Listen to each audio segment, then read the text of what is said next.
നമുക്ക് പ്രിയമുള്ളവരെ, ദൈവം നമുക്ക് ചെയ്ത ഒത്തിരിയേറെ അനുഗ്രഹങ്ങളുണ്ട്. നല്ല വായു കിട്ടുന്നത് പോലും അനുഗ്രഹമാണ്. വലിയ രോഗം കൂടാതെ ഒരു വർഷം പരിപാലിക്കപ്പെട്ടത് അനുഗ്രഹമാണ്. അതുപോലെ വരാനിരിക്കുന്ന രോഗങ്ങളിൽ പലതും ആക്റ്റീവായിട്ടുള്ള, ചിലപ്പോൾ ക്യാൻസറിൻ്റെയൊക്കെ അണുക്കൾ കാണും. ഇതൊന്നും ആക്റ്റീവാകാതെ അവൻ അനങ്ങാതിരിക്കുകയാണ്. അതും വലിയൊരു കാര്യമാണ്. അങ്ങനെ ഒത്തിരി നന്മകൾ ഈ ഒരു വർഷക്കാലം നമുക്ക് കിട്ടിയിട്ടുണ്ട്. അതിനെന്താണ് നമുക്ക് നന്ദി ചെയ്യാൻ പറ്റുന്നത്, നന്ദി കൊടുക്കാൻ പറ്റുന്നത്? ഞാൻ എന്ത് ചെയ്യണം? ഒരു പ്രാവശ്യം ഒരു വ്യക്തി നമ്മളെ സഹായിച്ചു. ഉദാഹരണത്തിന് ബസ്സിൽ കയറുമ്പോഴായിക്കോട്ടെ, ട്രെയിനിൽ കയറുമ്പോഴായിക്കോട്ടെ, ഒരു പ്രാവശ്യം നമ്മൾ ട്രെയിനിൽ കയറി, നമുക്ക് മേലാതെ നടന്നു വരുന്നത് കണ്ടപ്പോൾ ഇതാ കോട്ടയത്തു നിന്ന് കയറിയ ഈ തൂത്തുട്ടി ധ്യാന കേന്ദ്രത്തിലുള്ള വേറൊരാളാണ്. അപ്പോഴാണ് നിങ്ങൾക്ക് രോഗമുള്ള ആളാണെന്ന് മനസ്സിലായി. അയാൾ എഴുന്നേറ്റ് നിങ്ങളെ ഇരുത്തി. നിങ്ങൾക്ക് എന്ത് ചെയ്യാൻ പറ്റും? താങ്ക്സ് നമ്മൾ പറഞ്ഞു. ഇതാ രണ്ടാമത്തെ ആഴ്ചയിൽ നമ്മൾ നേരെ ട്രെയിനിൽ കയറി. അപ്പം നമുക്ക് ഈ ആരോഗ്യ പ്രശ്നം ഇല്ല. കാരണം എന്താണ്? നമുക്ക് രോഗമൊക്കെ മാറി. അന്നേരം നമ്മൾ പുള്ളിയെ വെറുതെ നോക്കി. അയാൾ അവിടെ ഇരിപ്പുണ്ടായിരുന്നു. അയാൾ നിങ്ങൾക്ക് അസുഖം മാറിയ കാര്യം അറിഞ്ഞില്ല. നിങ്ങൾ പറയുമോ? ഇല്ല, പോരട്ടെ. തൈലാഭിഷേകത്തിന് 1-2 പ്രാവശ്യം ഇരിക്കുന്ന പോലെയാണ്. ഒരെണ്ണം മാറി, ഇനി വരാതിരിക്കാൻ വേണ്ടി കൂടി ഇരിക്കുന്നുണ്ടെന്ന്. ഒരു ചേട്ടത്തിയോട് ഞാൻ ചോദിച്ചു, തൈലാഭിഷേക ശുശ്രൂഷയുടെ എല്ലാം മാറിയതല്ലേ? അല്ല, ഇനിയും എല്ലാം വരുന്നുണ്ടെങ്കിൽ പൊക്കോട്ടെ. അങ്ങനെ ഇരിക്കുന്നവരുണ്ട് ഇതിനകത്ത്. അപ്പോൾ രണ്ടാമത്തെ പ്രാവശ്യം അയാൾ എഴുന്നേറ്റു. അയാൾ അറിഞ്ഞില്ല നിങ്ങൾക്ക് സൗഖ്യമാണെന്ന്. നമ്മളെന്ത് ചെയ്തു? താങ്ക്സ്, ഇരുന്നു. ഇതാ 1 മാസം കഴിഞ്ഞപ്പോൾ നിങ്ങൾ ട്രെയിനിൽ കയറി, ആ പുള്ളി അവിടെ ഇരിപ്പുണ്ട്. നമ്മൾ ചുമ്മാ നോക്കി ചിരിച്ചു. പുള്ളി എഴുന്നേൽക്കുന്നില്ല. ഉടനെ നമ്മളൊന്ന് രൂക്ഷമായിട്ടൊക്കെ ഒന്ന് നോക്കി, എന്നിട്ടൊന്ന് മേലാഴി അഭിനയിച്ച് കാണിച്ചു. ഉടനെ പുള്ളി എഴുന്നേറ്റ്. നമ്മൾ വീണ്ടും ഇരുന്നു. 4-ാമത്തെ മാസം പ്രിയമുള്ളവരെ, പുള്ളിക്ക് മേലാതിരിക്കുക, നമുക്ക് അസുഖമില്ല. നമ്മളെന്ത് ചെയ്തു? ഇതൊരവകാശമാക്കി മാറ്റിയിരിക്കുക. നമ്മൾ പുള്ളിയെ നോക്കി, പുള്ളി എഴുന്നേക്കാൻ വിഷമിക്കുന്നത് കണ്ടു കഴിഞ്ഞിട്ട് നമ്മൾ മൈൻഡ് ചെയ്തില്ല. നമ്മളെന്ത് ചെയ്തു? പുള്ളി എഴുന്നേറ്റ് മേലാതെ നിന്നപ്പോഴും നമ്മളിരുന്നു. ഈ ഉപകാരം ചെയ്തവനെ നമ്മൾ ഉപയോഗിച്ചു. ചെയ്യാൻ പറ്റുന്ന ഒരു കാര്യമാണ്. ഉപകാരം ചെയ്യുന്നവനെ ഉപയോഗിക്കാൻ പറ്റും. ചെയ്യാൻ പറ്റുന്ന ഒരു കാര്യമാണ്. ഇന്ന് ക്രിസ്ത്യാനി ചെയ്തുകൊണ്ടിരിക്കുന്നത് അതാണ്.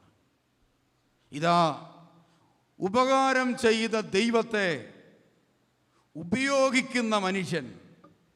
നമുക്കറിയാം, ഇന്ന് ഉപഭോഗ കാലഘട്ടമാണ്.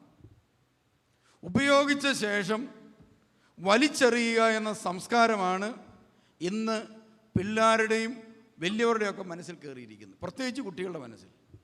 ഉപയോഗിച്ച ശേഷം വലിച്ചെറിയാൻ പറ്റുമോ? ഞാനിന്ന് രാവിലെ ഇവിടെ പള്ളിയിലിരിക്കുകയാണ്. അപ്പോൾ ഇവിടെ ഒരു കൊച്ചു പയ്യൻ വന്നു. അവന് തൂക്കാൻ വേണ്ടി വന്ന ഇവിടുത്തെ ശുശ്രൂഷക്കാരിലൊരാളാണ്. അപ്പോൾ ഇത്രയും വലിയൊരു മേശ തൂക്കണം. ഞാനിങ്ങനെ നോക്കിയിരിക്കുകയാണ്, ഈ പിള്ളേരൊക്കെ എന്താണ് ചെയ്യുന്നത്. അവൻ നേരെ പോയി ഇത്രയും വലിപ്പമുള്ള ഒരു ടിഷ്യൂ വലിച്ചെടുത്തു. എന്നിട്ട് തൂത്തു. ശകലം തൂത്ത് കഴിയും. ഇത്രയും വലിയൊരു മേശയ്ക്ക് ഇത്രയും ചെറിയ ടിഷ്യൂ കൊണ്ട് തൂക്കാൻ പറ്റുക. അതുകൊണ്ട് ശകലം തൂത്തിട്ട് അവനെ ചുരുട്ടിക്കൂട്ടി മാറ്റി വെച്ച്. എന്നിട്ട് അടുത്ത ടിഷ്യൂ വലിച്ചെടുത്തു. അത് തൂത്ത ശേഷം അവൻ മാറ്റി വെച്ച്.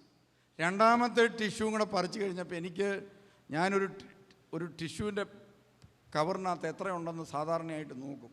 9. അപ്പം ഞാനതിൻ്റെ എണ്ണവുമായിട്ട് ഗുണിക്കും. അങ്ങനെ ഗുണിച്ചപ്പോഴാണ് എനിക്കൊരു കാര്യം മനസ്സിലായത്. ഒരു ടിഷ്യൂവിന് ഏകദേശം 50 പൈസ വില വരുന്നുണ്ട്. അപ്പോൾ ഇവനിവിടെ ഇരുന്ന് ഓരോ ടിഷ്യൂ വലിക്കുമ്പോഴും ഇതാ കണ്ണുനീരിൻ്റെ പൈസയായ 50 പൈസ എന്ത് ചെയ്യാണ്? ഉപയോഗിക്കപ്പെടുകയാണ്. അതിനുശേഷമോ വലിച്ചെറിയപ്പെടും. ഉപയോഗിച്ച ശേഷം വലിച്ചെറിയും. എന്നാ സംഭവിക്കാൻ പോകുന്നത്? പ്രിയമുള്ളവരെ, ഞാൻ അവനോട് പറഞ്ഞു, നീ പണി നിർത്തിയിട്ട് പോയി തുണി എടുത്തുകൊണ്ട് വരാൻ പറഞ്ഞു. തുണി കൊണ്ട് തൂത്താനുള്ള കുഴപ്പം എന്താ? ആ തുണി പഴയ അവസ്ഥയിലാക്കണത് കഴുകേണ്ടി വരും. അപ്പോൾ അതിൻ്റെ പിന്നിലൊരു എഫേർട്ട് ഉണ്ടാകും. അതുകൊണ്ട് കഴിവുണ്ടെങ്കിൽ ഉപയോഗിച്ച് വലിച്ചെറിയാവുന്ന സാധനങ്ങളാണ് ആളുകൾക്കിഷ്ടം. അതിനകത്ത് അപ്പനും അമ്മയും പെടും, സഹോദരങ്ങൾ പെടും, അതിനകത്ത് പലരും പെടും. ഒരു പക്ഷേ പള്ളിയും അച്ഛനും ദൈവവും പെടും. നമ്മുടെയൊക്കെ കുഞ്ഞുങ്ങൾക്ക് ഉപയോഗിച്ച ശേഷം വലിച്ചെറിയാവുന്ന വസ്തുക്കളിൽ ടിഷ്യൂ പേപ്പർ മാത്രമല്ല, നമ്മുടെയൊക്കെ കുഞ്ഞുങ്ങളുടെ കയ്യിൽ ഉപയോഗിച്ച് വലിച്ചെറിയുന്ന സാധനത്തിൻ്റെ കൂട്ടത്തിൽ ദൈവവും കാണും, അച്ഛനും കാണും, കൂദാശയും കാണും, അതുപോലെ കുടുംബജീവിതവും കാണും, മറ്റു പലതും കാണും. ഉപയോഗിക്കാൻ വേണ്ടി മാത്രം പ്രിയമുള്ളവരെ പലതിനെയും കാണുന്ന മനോഭാവമാണ് നമ്മുടെ ഉള്ളിൽ വളർന്നുകൊണ്ടിരിക്കുന്ന ലോകമെന്ന് പറയുന്നത്. നമ്മുടെ പലരുടെയും ദർശനങ്ങൾ, നമ്മുടെ കുഞ്ഞുങ്ങളുടെ പുതിയ തലമുറയുടെ ദർശനങ്ങൾ എന്ന് പറയുന്നത് ഉപയോഗിച്ച ശേഷം ഒഴിവാക്കുക എന്ന ദർശനമാണ്. അതുകൊണ്ടാണല്ലോ നമുക്കറിയാം, കല്യാണം കഴിച്ച് അത്ര ഉപയോഗിച്ചിട്ട് പോരാന്ന് തോന്നുമ്പോൾ ഭാര്യ ഉപേക്ഷിക്കുന്ന ഭർത്താവ്, കല്യാണം കഴിച്ച് കൂടെ താമസിച്ച ശേഷം അത്ര പോരെന്ന് തോന്നുമ്പോൾ ഭർത്താവിനെ ഉപേക്ഷിക്കുന്ന ഭാര്യ. എന്തിനേറെ ഉപയോഗിച്ച ശേഷം അതിൻ്റെ ബാക്കി പത്രമായിട്ട് കുഞ്ഞുണ്ടാവുമ്പോൾ ഉപയോഗിച്ചിട്ട് വലിച്ചെറിയുന്ന കുഞ്ഞുങ്ങൾ അമ്മയുടെ ഉദരത്തിൽ നിന്ന്. എന്തിനേറെ താരാട്ടുപാടി തലോടി വളർത്തിയ മാതാപിതാക്കന്മാർ, ബന്ധുമിത്രാദികൾ, സ്നേഹിതർ, ഇവരെയൊക്കെ ഉപയോഗിച്ച് വലിച്ചെറിയുന്ന ഒരു സംസ്കാരത്തിലാണ് ഞാൻ ജീവിക്കുന്നത്. ഒരുപക്ഷെ ഞാനിത് പറയുമ്പോൾ ചിലരുടെയെങ്കിലും മനസ്സിലും കണ്ണുകളിലുമൊക്കെ ഇച്ചിരി വേദനയുണ്ടാകും. കാരണം നമ്മളെയൊക്കെ ആരെങ്കിലുമൊക്കെ ഏതെങ്കിലും കാലഘട്ടത്തിൽ ഉപയോഗിച്ച് വലിച്ചെറിഞ്ഞതിൻ്റെ വേദന വഹിക്കാത്ത ആളുകളുടെ എണ്ണം വളരെ കുറവാണ്. അങ്ങനെ ഒരു സംസ്കാരത്തിലാണ് നമ്മൾ ജീവിക്കുന്നത്. ഈ പശ്ചാത്തലത്തിൽ സങ്കീർത്തകൻ പറയുകയാണ്, ദൈവം എനിക്ക് നൽകിയ ഉപകാരത്തിന് ഞാൻ എന്ത് പകരം കൊടുക്കും? വീണ്ടും ഉപയോഗിച്ചിട്ട് അവനെ വലിച്ചെറിയുകയാണ് ചെയ്യേണ്ടത്. രണ്ടാമത് നമുക്ക് ചെയ്യാൻ പറ്റുന്ന ഒരു കാര്യമുണ്ട് പ്രിയമുള്ളവരെ. ഞാൻ രക്ഷയുടെ പാനപാത്രം ഉയർത്തി കർത്താവിൻ്റെ നാമം വിളിച്ചപേക്ഷിക്കും. പ്രിയമുള്ളവരെ, സങ്കീർത്തകൻ ചെയ്യാൻ പോകുന്ന കാര്യം ഇതാണ്. ദൈവം എന്നോട് കാണിച്ച സ്നേഹത്തിന് ഞാൻ നന്ദി പറഞ്ഞുകൊണ്ട് ഞാൻ രക്ഷയുടെ പാനപാത്രം ഉയർത്തിപ്പിടിച്ചുകൊണ്ട് ദൈവത്തിന് നന്ദി പറയും. അങ്ങനെയെങ്കിൽ പ്രിയമുള്ളവരെ, നമ്മുടെ ജീവിതത്തിൽ ദൈവം നമുക്ക് നൽകിയ ഈ നന്ദി എന്നൊക്കെ പറഞ്ഞാൽ എന്താ? പ്രിയമുള്ളവരെ, നമ്മുടെ മനസ്സിൻ്റെ ഉള്ളിൽ തിങ്ങി നിൽക്കുന്ന സ്നേഹമാണ് സത്യത്തിൽ നന്ദിയായിട്ട് പുറത്തു വരുന്നത്. എന്ന് പറഞ്ഞാൽ ദൈവം എന്നെ ഈ കാലഘട്ടത്തിൽ അനുഗ്രഹിച്ചെങ്കിൽ, നന്മ നൽകിയെങ്കിൽ, എനിക്ക് എൻ്റെ ഉള്ളിൽ ആ ചെയ്ത നന്മകളോട് കുറച്ച് സ്നേഹം ബാക്കിയുണ്ട്. ആ സ്നേഹം ഉള്ളത് കൊണ്ട് ഞാൻ എന്ത് ചെയ്യാൻ പോവാണ്? രക്ഷയുടെ ദൈവത്തോട് ചേർന്ന് ആ പാനപാത്രത്തിൻ്റെ പങ്കാളിയാകാൻ ഞാൻ തീരുമാനിക്കുന്നു എന്ന് പറഞ്ഞാൽ അതിൻ്റെ അർത്ഥം ഒരു ദൗത്യം ഞാൻ ഏറ്റെടുക്കാൻ തയ്യാറാകും. അങ്ങനെയെങ്കിൽ പ്രിയമുള്ളവരെ, ഏതെങ്കിലും രീതിയിൽ ദൈവം അനുഗ്രഹിച്ച ഒരു വ്യക്തി ചെയ്യേണ്ട ഒരു കാര്യം, അവൻ ആ മേഖലയിൽ ഒരു ദൗത്യത്തിൻ്റെ ഉടമയായി മാറണം. നമ്മൾ പഴയ നിയമത്തിലേക്ക് നോക്കിക്കഴിഞ്ഞാൽ നമുക്ക് ഇതുപോലെ അനേകം കാര്യങ്ങൾ കാണാൻ സാധിക്കും. നമ്മൾ യേശുക്രിസ്തുവിനെ നോക്കി. യേശുക്രിസ്തു പ്രിയമുള്ളവരെ മനുഷ്യാവതാരം ചെയ്ത് മനുഷ്യരുടെ ഇടയിൽ ജീവിച്ചു. ശിഷ്യന്മാർ യേശുവിൻ്റെ കൂടെ ഉണ്ടായിരുന്നു. ഒത്തിരി നന്മകൾ കണ്ടു, കേട്ടു, കുറച്ചൊക്കെ അനുഭവിച്ചു. 12 കൊട്ട നിറയെ അവർ തലേ വെച്ചുകൊണ്ട് പോയ സംഭവമുണ്ട്. 12 കൊട്ട നിറയെ തലേ വെച്ചുകൊണ്ട് പോയത് അവരുടെ മനസ്സിലുണ്ട്. അതുപോലെ തളർന്നു കിടന്നവൻ എഴുന്നേറ്റ് പോയ സംഭവമുണ്ട്. ചെവി കേൾക്കാൻ മേലാത്തവന് കേൾവി കിട്ടിയ സംഭവമുണ്ട്. അതുപോലെ പിശാച് ബാധിച്ച് കിടന്നവനെ സുഖപ്പെടുത്തിയ അനുഭവമുണ്ട്. ഈ നന്മകളെല്ലാം ഓർത്ത് യേശുക്രിസ്തുവിന് വേണ്ടി അവരെന്താ ചെയ്തത്? പ്രിയമുള്ളവരെ, യേശുക്രിസ്തു മരിച്ച് ഉയർത്തെഴുന്നേറ്റ് സ്വർഗത്തിലേക്ക് പോയ ശേഷം അവർ ഫയലൊന്നും മടക്കിയില്ല. കർത്താവ് വന്നു, കർത്താവ് പോയി, ഇനി പേടിക്കാനൊന്നുമില്ല, എല്ലാം ഫയലടച്ചു വെക്കും. പണ്ടൊരിക്കൽ ഞാൻ അച്ഛനായിരുന്ന കാലത്ത് പ്രിയമുള്ളവരെ, ഇവിടെ എല്ലാ ഞായറാഴ്ചയും ധ്യാനമാണ്. അപ്പം മദ്യപാനിയായിരുന്ന ഒരു ചെറുപ്പക്കാരനെ ഇവിടെ കൊണ്ടുവന്നു. പുള്ളിയുടെ മദ്യപാനെല്ലാം നിർത്തി, ഭാര്യയോടുള്ള അതിക്രമങ്ങളെല്ലാം പുള്ളി അവസാനിപ്പിച്ച് ഒരു നല്ല മനുഷ്യനായിട്ട് പുള്ളി ജീവിച്ചുകൊണ്ടിരിക്കുകയാണ്. പാക്കിൽ പ്രദേശത്തുപെട്ട ഒരാളാണ്. അപ്പോൾ പുള്ളിക്കാരൻ എന്ത് ചെയ്തു? കുടിയെല്ലാം നിർത്തി. അങ്ങനെ ഞായറാഴ്ചകൾ കൃത്യമായിട്ട് വന്നുകൊണ്ടിരിക്കുമ്പോഴാണ് ഞാൻ ഇവിടുന്ന് പ്രിയമുള്ളവർ, ഒരു 4-5 മാസത്തേക്കിന് 5-6 മാസത്തേന് ഇവിടുന്ന് ലീവ് എടുത്ത് ഹൈദരാബാദിലേക്ക് പോയി. വേറെ ഒരു അച്ഛനെ ഇവിടെ ഏൽപ്പിച്ചു. 6 മാസം കഴിഞ്ഞപ്പോൾ ഞാൻ തിരിച്ചു വന്നപ്പോൾ കണ്ട കാഴ്ച, പ്രിയമുള്ളവർ, ഞാനിവിടെ വന്ന് ഇറങ്ങിയ ഉടനെ ഭാര്യ ഫോൺ ചെയ്ത് അച്ഛനോട് പറഞ്ഞ്, ഈ പുള്ളി ഒരു കാലത്തും നന്നാകാൻ പോകുന്നില്ല, 6 ധ്യാനം മറ്റും ഇപ്പോൾ കഴിഞ്ഞ്, ഇതാ ഇപ്പോൾ അടിച്ചു പൂസായി എന്ന് മാത്രമല്ല എന്നെയും വീട്ടുകാരെയും ചവിട്ടി പുറത്താക്കി. അങ്ങനെ ഞാനിപ്പോൾ എൻ്റെ വീട്ടിൽ വന്ന് നിൽക്കുകയാണ്. എല്ലാം തകർന്നു. ഇനി ഞാൻ ആ വീട്ടിലേക്കില്ല, ഇനി ഒരു കാലത്ത് നന്നാകാൻ പോകുന്നില്ല. അപ്പം ഞാൻ പതുക്കെ ഇവിടെ വന്ന ശേഷം ഈ ചെറുപ്പക്കാരനെ ഫോണിൽ വിളിച്ചപ്പോൾ പുള്ളി എന്നോട് പറയുകയാണ്, എൻ്റെ അച്ഛ ഒന്നും പറയണ്ട, അച്ഛൻ ഈ തൂത്തൂട്ടിയിൽ നിന്ന് പോയപ്പം അതുവരെ ഞാൻ പിടിച്ചു നിന്നു. പോയപ്പോൾ ഞാൻ ഓർത്ത് എല്ലാം പോയല്ലോ എന്നോർത്ത് വീണ്ടും കുടി ആരംഭിച്ചു. പുള്ളിക്ക് മദ്യപിക്കാനൊരു കാരണം കണ്ടതാണ്. ഞാനിവിടുന്ന് 6 മാസത്തേക്ക് പോയി, അതാണ് പുള്ളിയുടെ കാരണം. പുള്ളി പറഞ്ഞു, പോയി കഴിഞ്ഞപ്പോൾ എനിക്ക് തോന്നി എല്ലാം പോയെന്ന്, അതുകൊണ്ട് ഞാൻ വീണ്ടും കുടി ആരംഭിച്ചു. നമ്മുടെയൊക്കെ ആളുകളുടെ മാനസികാവസ്ഥ ഇതാണ്.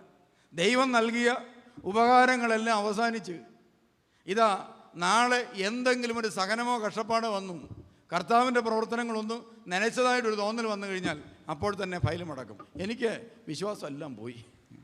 അതുകൊണ്ട് ഞാനിനി എന്ത് ചെയ്യാൻ പോവാ? പഴയ പരിപാടികളെല്ലാം ആരംഭിക്കാൻ പോവുക. അങ്ങനെ പഴയ ജീവിതത്തിലേക്ക് തിരിച്ചു പോയിട്ടുള്ള പലരെയും മണർകാട് പ്രദേശത്ത് കാണാൻ സാധിക്കും. കുടി നിർത്തി, ഇതാ മക്കൾക്ക് ജോലി കിട്ടി, വലിയ കുഴപ്പമില്ലാതെ പോയി, ഇതാ ആരെങ്കിലും കുത്തിക്കൊല്ലേണ്ടതായിരുന്നു, ഇപ്പം എന്താണ്, അവർ പിച്ചാത്തി മടക്കി പോക്കറ്റ് ഇട്ടു. അത് കഴിഞ്ഞപ്പോൾ എന്ത് ചെയ്തു? പതുക്കെ സ്മോൾ അടി തുടങ്ങിയ ആളുകളുണ്ട്. അതുപോലെ പണ്ട് കാലത്ത് ആളുകൾ തോണ്ടി കൊക്കയിലിടുവെന്ന് ഓർത്ത് കഴിഞ്ഞപ്പം, പ്രിയമുള്ളവരെ, കടബാധ്യതയും വന്നു കഴിഞ്ഞപ്പോൾ കാറിക്കൂവി നിലവിളിച്ച് ഇതാ പള്ളി വന്ന് വെള്ളിയാഴ്ച രാവിലെ മുതൽ വൈകുന്നേരം വരെ ഉപവാസ പ്രാർത്ഥന എടുത്ത ആളുകളുണ്ട്. ഇപ്പോഴോ ചിലർ ആ പരിപാടിയൊക്കെ അവസാനിപ്പിച്ച് എന്നിട്ട് പറഞ്ഞ് ഇപ്പം ഇച്ചിരി ശരീരത്തിൽ ഇച്ചിരി മാംസമൊക്കെ ആയി, ഇച്ചിരി നെയ്യൊക്കെ വെച്ചു, അതുകൊണ്ട് ഇനി അടുത്ത പരിപാടിക്ക് ഇറങ്ങുക. മദ്യപാനികൾ പലരും മദ്യപാനത്തിലേക്ക് തിരിച്ചു പോകുന്നു. പാപജീവിതം നയിച്ച മനുഷ്യർ പാപത്തിലേക്ക് തിരിച്ചു പോകുന്നു. എന്താണ് ഇതിന് കാരണം? പ്രിയമുള്ളവരെ, അവരുടെ മൃഗീയ വാസനകൾ അവർ ഉപേക്ഷിച്ചിട്ടില്ല, അവർ ദൈവീക വാസന സ്വീകരിച്ചിട്ടില്ല. അതുതന്നെ കാരണം. പ്രിയമുള്ളവരെ, നന്മ കിട്ടിയ മനുഷ്യർ പഴയ നിയമത്തിൽ നമുക്ക് കാണാൻ സാധിക്കും. അബ്രഹാം എന്ന മനുഷ്യന് മക്കളില്ലാതെ വിഷമിച്ചൊരു കാലമുണ്ട്. അബ്രഹാം എന്ന മനുഷ്യൻ മക്കളില്ലാതെ പരിഹാസം മാത്രമായിരുന്ന ഒരു കാലത്ത് ദൈവം ഇറങ്ങി വന്ന് അവന് കൊച്ചിനെ കൊടുത്തൊരു സംഭവം ഉണ്ടായി. പ്രിയമുള്ളവരെ, ആ അനുഭവം കിട്ടിയ മകൻ തനിക്കൊരു കൊച്ചിനെ കിട്ടി, ഇസഹാക്കിനെ. ആ ഇസഹാക്കിനെയുമായി അവൻ ജീവിക്കുന്ന കാലത്ത് ദൈവം ഇറങ്ങി വന്ന് അവനോട് പറഞ്ഞു, അബ്രഹാമേ, നീ എനിക്ക് വേണ്ടി ബലിയർപ്പിക്കണം. നിന്റെ ജീവിതത്തിലെ എനിക്ക് വേണ്ടി സമർപ്പിക്കേണ്ടത് നിനക്ക് കിട്ടിയ അനുഗ്രഹങ്ങളാണ്. ഇന്നത്തെ പോലെ അബ്രഹാമിന് ഈ പറയുന്ന രീതിയിലല്ല കാര്യം മനസ്സിലായത്. നിനക്ക് കിട്ടിയത് നീ എനിക്ക് സമർപ്പിക്കണമെന്ന് പറഞ്ഞപ്പോൾ ആകെപ്പാടെ അബ്രഹാമിൻ്റെ തലയ്ക്കകത്തുള്ള ഒരു ബലി എന്ന് പറയുന്നത് എന്താണ്? വാളെടുത്ത് വെട്ടുക. അതാണ് ബലി. ഇപ്പോഴത്തെ ബലിയൊന്നും നമുക്ക് അബ്രഹാമിന് വശയില്ല. ഇപ്പോഴത്തെ ബലിയാണെങ്കിൽ എന്ത് ബലിയാ? അത് കൊയറുകാർ കുർബാന തൊട്ടുള്ള കാര്യം കീച്ചിക്കോളും, പിന്നെ കുർബാനയ്ക്ക് മുമ്പുള്ളത് കപ്പ്യാർ കീച്ചിക്കോളും, പിന്നെ ബാക്കിയുള്ളത് എന്താണ്? പിന്നെ ആകെപ്പാടെ നമുക്കുള്ളത് എന്താണ്? സമാധാനത്താലെ പോവുക എന്ന് പറയുമ്പോൾ ഓക്കെ, ഞാനിവിടെ ഉണ്ട്, പൊക്കോളാം, പള്ളിയിലിരിക്കുകയില്ല, ഇനി പൊതുയോഗത്തിനേ വരത്തുള്ളൂ. ഈ ടൈപ്പ് ബലി ഈ അടുത്ത കാലത്താണ് നമുക്ക് പരിചയമായത്. അബ്രഹാമിന് അറിയാവുന്നൊരു ബലിയുണ്ട്. എന്താണ് അവർ പഠിച്ച ബലി? എന്താണ്? അവരുടെ നന്മകളിൽ നിന്ന് ഇതാ തമ്പുരാൻ്റെ മുമ്പിൽ കൊണ്ടുവച്ച് ആടെങ്കിൽ ആട്, അതിനെ കഴുത്ത് വെട്ടി അതിൻ്റെ ജീവൻ കൊടുക്കുന്ന ബലി. അത് മാത്രമേ അബ്രഹാമിന് പരിചയമുള്ളൂ. നമുക്കൊക്കെ നമ്മൾ വിദഗ്ധരായി. ഇതാ സാങ്കേതിക വിദ്യ വികസിച്ച കൂട്ടത്തിൽ നമ്മുടെ ബ്രെയിനും വികസിച്ചു, നമ്മൾ പണി പഠിച്ചു. പ്രിയമുള്ളവരെ, അബ്രഹാമിനറിയാവുന്ന ബലി അതായിരുന്നു. ഇതാ വെട്ടി തമ്പുരാന് കൊടുക്കുക, ജീവൻ തമ്പുരാന് കൊടുക്കുക, അതിലേറ്റവും പ്രധാനപ്പെട്ട തമ്പുരാന് കൊടുക്കുക, അതിൻ്റെ നല്ല ഭാഗം തമ്പുരാന് കൊടുക്കുക. അതുകൊണ്ട് ഇതാ ബലിയർപ്പിക്കാൻ പറഞ്ഞപ്പോൾ അബ്രഹാം ബലിയർപ്പിച്ചെന്താണ്? സ്വന്തം മകനെയുമായി മലയിലേക്ക് കയറിപ്പോയി. സ്വന്തം മകനെയുമായിട്ട് മലയിലേക്ക് കയറിപ്പോയിട്ട് എന്ത് ചെയ്തു? ആ മകനെ ഇതാ ആ വിറകിൻ്റെ മുകളിൽ വെച്ച് കാലും കൈയും അവനെ കെട്ടി ബലിപീഠത്തിൻ്റെ മുമ്പിൽ വെച്ചിട്ട് സ്വന്തം മുറയിൽ നിന്ന് വാളൂരി തൻ്റെ സ്നേഹത്തിൻ്റെ ആ കുഞ്ഞ് ഒരൊറ്റ കുഞ്ഞാണ്, ഒറ്റ കുഞ്ഞേ ഉള്ളൂ. ആ ഒരു കുഞ്ഞൊക്കെ ഉള്ളപ്പോൾ പ്രിയമുള്ളവർ എന്തോ ഒരു സ്നേഹം കാണും. കുറേ ദിവസം മുമ്പ് ഒരു പെങ്കൊച്ച് മാത്രമുള്ള ഒരു അപ്പനെയും അമ്മയും കാണാനിടയായി. പ്രിയമുള്ളവരെ, മകളെ ബലിയർപ്പിച്ചിരിക്കുകയാണ്. അതിനുശേഷം വന്നിരിക്കുകയാണ്, ഇടിച്ച് ചതച്ച് ഇഞ്ച പരുവാക്കിയാണ് പെണ്ണിനെ കൊണ്ടുവന്നിരിക്കുന്നത്. കാരണം എന്താണ്? ഒരാളേ ഉള്ളൂ. തൻ്റെ ഏകജാതനായ മകളെ ബലിയർപ്പിച്ചല്ലോ എന്നോർത്ത് എന്താ കാര്യം ചോദിച്ചപ്പോൾ പറഞ്ഞ് ചെറിയൊരു പ്രേമമാണ്, അതുകൊണ്ട് ഞങ്ങൾ കൈകാര്യം ചെയ്യാവുന്ന കൈകാര്യം ചെയ്ത്, അതുകൊണ്ട് ഇപ്പോൾ ഇഞ്ച പോലെ ഇരിക്കുന്നത്. ഇനിയിപ്പോൾ എന്നാ ബാക്കി ചെയ്യേണ്ടതെന്ന് തിരുമേനി പറയാൻ പറയും. ഇതുപോലെ ചില ബലിയർപ്പണങ്ങളൊക്കെ നടക്കുന്നുണ്ട്, ഇടിച്ച് പരുവാക്കുക. പ്രിയമുള്ളവരെ, അബ്രഹാം വാളെടുത്ത് വെട്ടാനൊരുങ്ങിയപ്പോൾ ഓർക്കണം, ഒരു മനുഷ്യൻ്റെ നെഞ്ചിൽ നിന്ന് ദൈവം ചെയ്ത നന്മകൾക്ക് നന്ദിയും സ്തുതിയും ഉയർന്നപ്പോൾ എന്താ സംഭവിച്ചത്? പ്രിയമുള്ളവരെ, ദൈവം ഇറങ്ങി വന്ന് ഒരു വലിയ ദർശനം കൊടുത്തു. എന്തായിരുന്നു ആ ദർശനം? ഇതാ ഒരു മരവും ഒരാടും എന്ന് പറഞ്ഞാൽ എന്താ? ബാക്കിയുണ്ട്, ഇനിയും ബാക്കിയുണ്ട്. നിന്നെപ്പോലെ ഒരുത്തൻ ദൈവം നൽകിയ നന്മയ്ക്ക് ഭൂമിയിൽ നന്ദി പറഞ്ഞെങ്കിൽ അതിൻ്റെ ബാക്കി നീ കാണ്. എന്താ കാണാൻ പോകുന്നത്? ഇതാ ഞാൻ ഇറങ്ങി വന്ന് നിന്നെ പോലെയുള്ള അനേകായിരങ്ങൾക്ക് ഒരു ബലിവസ്തുവായി മാറുന്ന ഒരു കാലമുണ്ടാകും. പ്രിയമുള്ളവർ ഓർത്തേ, ഒരുത്തൻ നന്ദി പറഞ്ഞപ്പോൾ ദൈവം അതിന് പകരം കൊടുത്തത് 1000 മനുഷ്യന് അനുഗ്രഹമാണ്. കണ്ടോ? ഒരുത്തൻ നന്ദി പറഞ്ഞപ്പോൾ, ഒരുത്തൻ ജീവിതം കൊണ്ട് നന്ദി പറഞ്ഞപ്പോൾ, ഒരുത്തൻ രക്ഷയുടെ മാനമാത്രം ഉയർത്തി നന്ദി പറഞ്ഞപ്പോൾ, ഒരുത്തൻ വില കൊടുത്ത് നന്ദി പറഞ്ഞപ്പോൾ, പ്രിയമുള്ളവരെ, ദൈവം അതിന് ലോകത്തിന് അവന് നൽകിയ പ്രതിഫലം എന്താണ്? നസറേയനായ യേശുക്രിസ്തുവിനെ, കുഞ്ഞാടിനെ ലോകത്തിലേക്ക് അയച്ച് അനേകായിരം പേർക്ക് ആ ബലി സംലഭ്യമാക്കി കൊടുത്തു, ആ അനുഗ്രഹം സംലഭ്യമാക്കി കൊടുത്തു. അങ്ങനെയാണെങ്കിൽ ദൈവം നമുക്ക് ഈ കാലഘട്ടത്തിൽ നൽകിയ ഒരു നന്മയുയർത്തി നാം പ്രാർത്ഥിച്ചാൽ എന്ത് സംഭവിക്കും? മറ്റനേകായിരം പേരുടെ നന്മകൾ തുറക്കപ്പെടും. പ്രിയമുള്ളവരെ, ഞാനിവിടെ ഈ അടുത്ത കാലത്താണ് തൈലാഭിഷേക ശുശ്രൂഷ നടത്തിയത്. അനേകം പേര് നടത്തിയിട്ടുണ്ട്. എങ്കിലും പ്രിയമുള്ളവരെ, സംസാരശേഷി നഷ്ടപ്പെട്ടു പോയ, ഒരു സൈഡ് തളർന്നു പോയ, ബ്രെയിൻ ഓർമ്മശക്തി നഷ്ടപ്പെട്ടു പോയ പെൺകുട്ടിക്ക് വേണ്ടി ഒരു തൈലാഭിഷേക ശുശ്രൂഷ നടത്തി. ആ തൈലാഭിഷേക ശുശ്രൂഷയിൽ അവളുടെ സംസാരശേഷി തിരിച്ചു കിട്ടി, അവളുടെ കൈകാലുകൾ ബലപ്പെട്ടു, അവളുടെ ഓർമ്മശക്തി തിരിച്ചു കിട്ടി, അവൾ പഴയ ജീവിതത്തിലേക്ക് തിരിച്ചു വന്നു. പ്രിയമുള്ളവരെ, അത് നൽകിയ നന്മകളെ ഓർത്ത് ദൈവത്തെ സ്തുതിക്കാൻ തുടങ്ങിയപ്പോഴാണ് ദൈവം ഒരു പുതിയ ബോധ്യം നൽകിയത്. ഇതാ പരിശുദ്ധ സഭയുടെ കൂദാശ അനേകർക്ക് വേണ്ടി തുറന്നു കൊടുക്കുവാനായിട്ടുള്ള കൃപ. അതിനുശേഷം നടത്തിയിട്ടുള്ള, ധൈര്യത്തോടെ നടത്തിയിട്ടുള്ള തൈലാഭിഷേക ശുശ്രൂഷകളിലുടനീളം 100 കണക്കിന് ദൈവമക്കൾക്ക് ആശ്വാസവും സൗഖ്യവും സമാധാനവും നൽകിക്കൊണ്ട്, പ്രിയമുള്ളവരെ, ദൈവം നമുക്ക് വെളിപ്പെടുത്തുകയായിരുന്നു. ഇതാ ലഭിച്ച നന്മകളെക്കുറിച്ച് ഓർത്ത് നന്ദി പറയുകയും അതിന് സാക്ഷിയായി തീരുകയും ചെയ്യുമ്പോൾ അനേകർക്ക് അനുഗ്രഹം കിട്ടാനുള്ളൊരു കവാടമാണ് ഈ നന്മ. എന്ന് നമുക്ക് എന്തെങ്കിലും അനുഗ്രഹം കിട്ടിയാൽ ഒതുക്കത്തിൽ നമ്മൾ അനുഗ്രഹം മേടിച്ചെടുക്കും. അയലോക്കംകാരോട് പോലും പറയുകയില്ല. പണ്ട് ഒരമ്മായിയമ്മയും മരുമകളും ഉണ്ടായിരുന്നു. അത് ഈ പ്രദേശത്തുള്ളതല്ല, കുറച്ച് അകലെ ഉള്ളവർ. അപ്പോൾ ഈ അമ്മച്ചി പതുക്കെ ന്യൂട്രൽ എന്ത് ചെയ്യും? ചില ദിവസങ്ങളിൽ വീട്ടിൽ നിന്ന് ഇറങ്ങിപ്പോകുന്നതാണ്. അപ്പോൾ തൊട്ടപ്പുറത്ത് താമസിക്കുന്ന മരുമകൾക്ക് ടെൻഷനാണ്, ഈ തള്ള എവിടെ പോകുന്നതാണോ? രഹസ്യമായിട്ട് പോയിട്ട് വളരെ സന്തോഷത്തോടെയാണ് തിരിച്ചു വരുന്നത്. പക്ഷേ ഇവർ തമ്മിൽ മിണ്ടാട്ടമില്ല, ഭയങ്കര വഴക്കാണ്. വരുന്ന 2 ദിവസത്തേക്ക് വലിയ സ്നേഹമൊക്കെയാണ്, ഇവിടെ വന്ന് വെള്ളമൊക്കെ കുടിക്കും. അത് കഴിഞ്ഞാൽ പിന്നെയും കുത്തി വെറുത്തുകൊണ്ടിരിക്കും. ഇവരെവിടെ പോകുന്നതെന്നറിയാൻ മേല. അതുപോലെ തന്നെ മരുമകൾ ഓരോ ഇടയ്ക്ക് ഇറങ്ങിപ്പോകുന്നുണ്ട്. മരുമകൾ പോയിട്ട് തിരിച്ചു വന്ന് കഴിയുമ്പോഴത്തേനും വലിയ കുഴപ്പമില്ല. ആ 2 ദിവസത്തേന് അമ്മയെ ചെന്ന് കണ്ടേച്ച് ഇച്ചിരി ഭക്ഷണമൊക്കെ അങ്ങോട്ടും കൊണ്ടൊക്കെ കൊടുക്കും. അത് കഴിഞ്ഞാൽ പിന്നെയും പിണക്കമാണ്.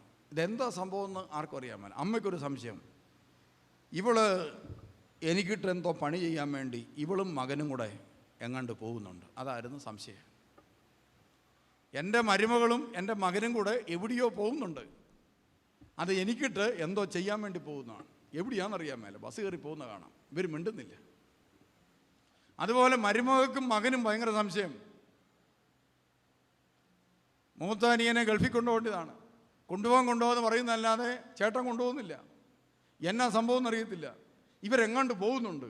എവിടെയാണെന്നറിയത്തില്ല. പോയിട്ട് വരുമ്പോൾ 2 ദിവസത്തിന് കുഴപ്പമില്ല, പിന്നെ പ്രശ്നമാണ്. അങ്ങനെ 2 കൂട്ടരും സംശയിച്ചുകൊണ്ടിരിക്കുക.